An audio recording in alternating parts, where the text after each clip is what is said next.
এদিকে নিরাপত্তা, জনবল সংকট সহ নানা প্রতিকূলতায় চালু হচ্ছে না 100 থেকে 250 শয্যা বিশিষ্ট উন্নীত হওয়া নরসিংদী জেলা হাসপাতাল। প্রতিদিনই এই হাসপাতালে রোগীর সংখ্যা বেড়েছে, কিন্তু এর বিপরীতে মিলছে না কাঙ্ক্ষিত সেবা।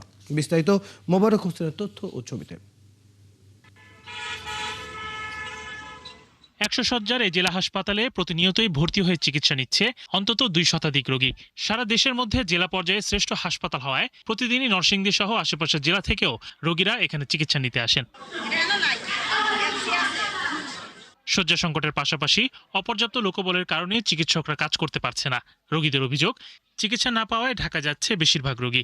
দীর্ঘদিন আগে 2-3 বছর আগে এটা বাস্তবায়ন করেছেন এবং এটা কাজ কমপ্লিটও হয়েছে, কিন্তু বহুদিন যাবৎ এটা কার্যকর করা হচ্ছে না, যার কারণে আমাদের নরসিংদীবাসীর জনগণ চিকিৎসা সেবা থেকে বঞ্চিত হচ্ছে।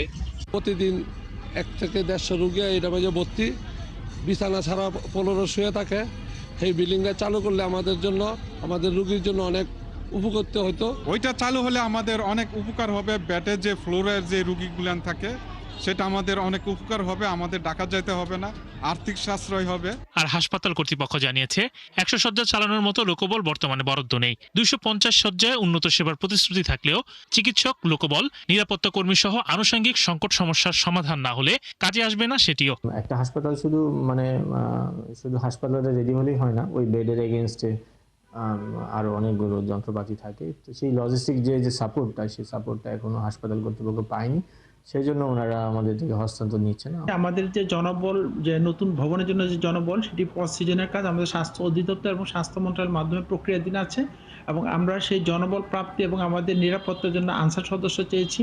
সেই আনসার সদস্য আমার পাওয়ার প্রক্রিয়াধীন। আমরা কিছুদিনের মধ্যে আনসার সদস্য পেয়ে যাব, এবং অন্যান্য লজিস্টিক এবং আমাদের আসবাবপত্র, ফার্নিচার, সেগুলো প্রক্রিয়াধীন, এবং তাহলে আমরা অল্প কিছুদিনের মধ্যে আমাদের হাসপাতালটি চালু করতে পারবো। 250 শয্যা চালু হলে মিলতে পারে আইসিইউ, সিসিইউ, এনআইসিইউর মতো আধুনিক চিকিৎসা সেবা। তাই দ্রুত সময়ের মধ্যে সংকট নিরসন করে হাসপাতালটি চালু করতে সংশ্লিষ্টদের দৃষ্টি আকর্ষণ করেছে নরসিংদীবাসী। শরীফ আজাদ প্রীতম, 71।